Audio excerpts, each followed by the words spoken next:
Hello, YouTube, everyone out there. I come to you today with truth, a serious truth that we all must ponder and look at. But I'm going to do it in a parable.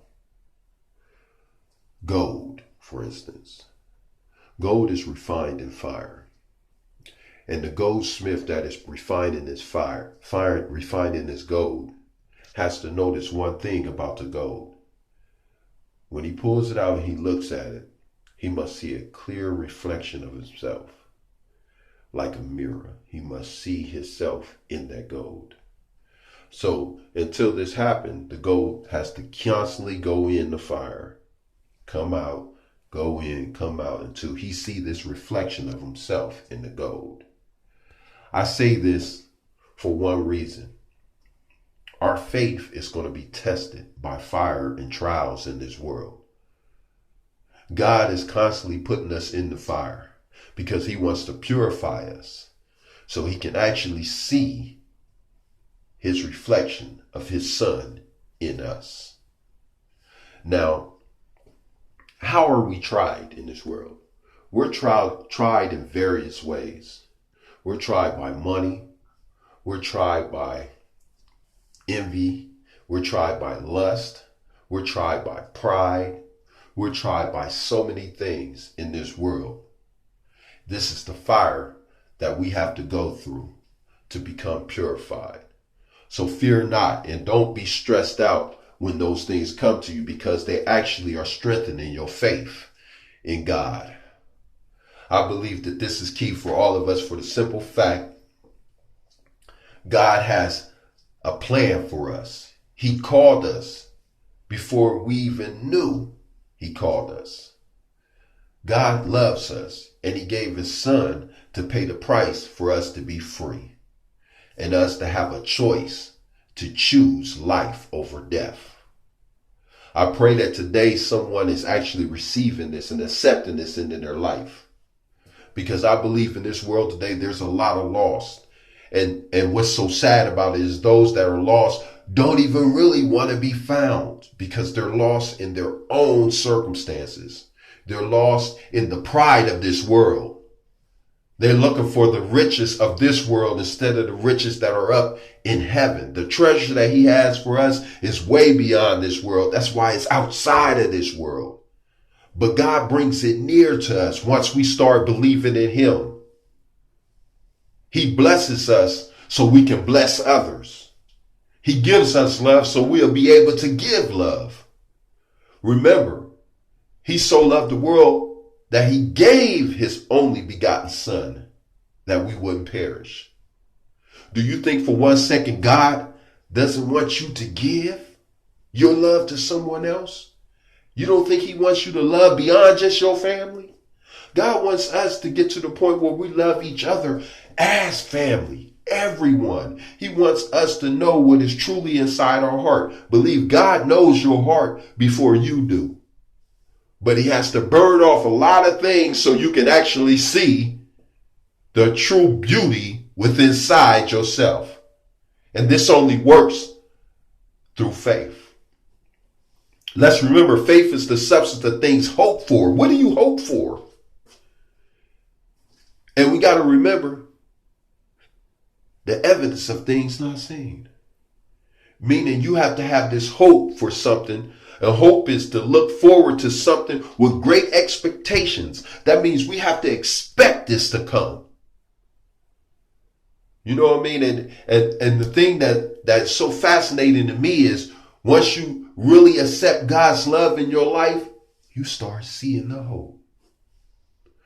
Because the truth is, you have to believe it in order to see it. And once you truly wholeheartedly start believing in God, he manifests something in you that changes your perception of life. You start seeing beyond the darkness of this world. You start capturing the radiance of his love. And that's what you give to others. This is the character that seems foreign to this world.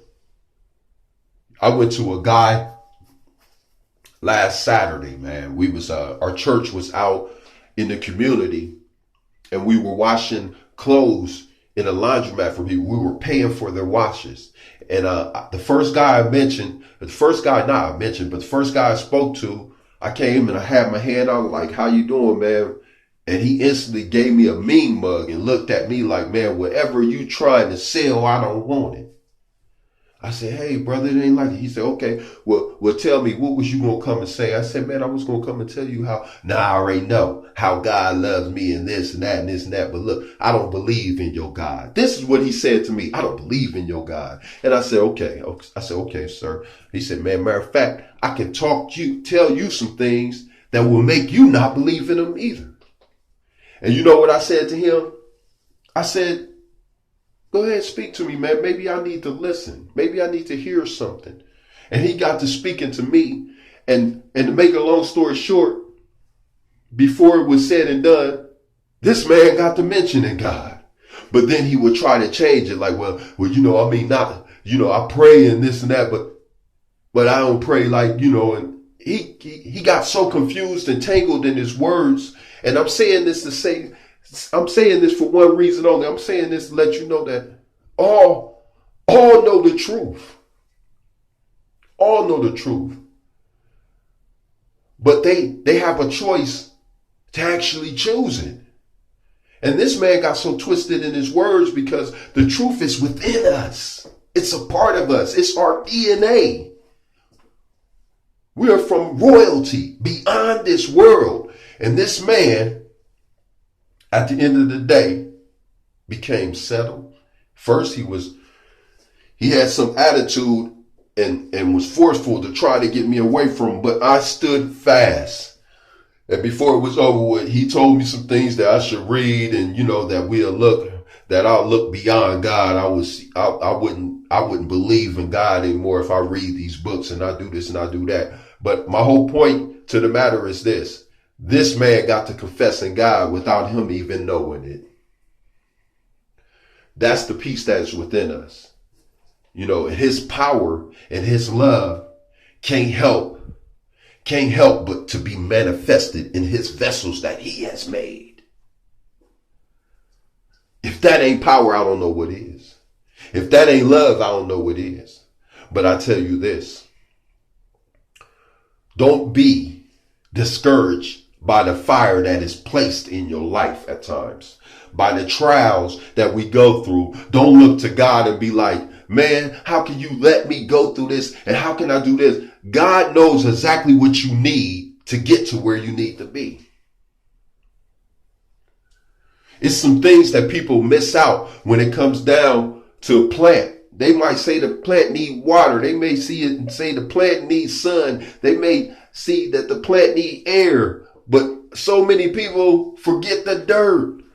So many people forget the manure. So many people forget that the mistakes and the trials and the manure that is so foul is the one thing that will give us life. What the devil deemed for bad, God deemed for good. He forgives you because he knows that you're going to make mistakes, but his love will not fail us. He loves us and his grace is sufficient. Grace is withholding. Grace is giving you the things that you don't deserve. But God got to give us mercy, which withholds the things you do deserve. We all deserve death, but God gives us life.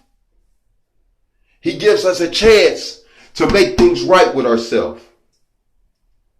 This is the God I serve. This is the God I know. And I believe that you do too. But you have to get yourself out the way. See, because we are our worst mistakes. It ain't the devil, it's us. Because we have to choose to serve God or the devil. We have to make a choice. God has gave us free will, and free will can be the worst thing in your life at times if you're choosing it the wrong way. But you got to remember, God loved us enough not to make robots, but human beings that have a choice to choose who they serve today. Accept the fire today. That's the topic of the day. Accept the fire. Embrace the fire. Be happy to be in there. Be fearless when it come down to the fire, like Daniel and them Hebrew boys that went in the fire, man. Shadrach, Meshach, and Abednego. I'm sorry. It wasn't Daniel. It was Shadrach, Meshach, and Abednego that went in that fire. He put 3 in there. Matter of fact, before he put it in there, the king ordered the fire to be turned all the way up. And when he put them in that fire, they looked in there and they said, it looks like 4 people. Look, it looks like 4 instead of 3. You know why? Because Jesus is in the fire with us. Embrace the fire and the faith shall come. God bless you.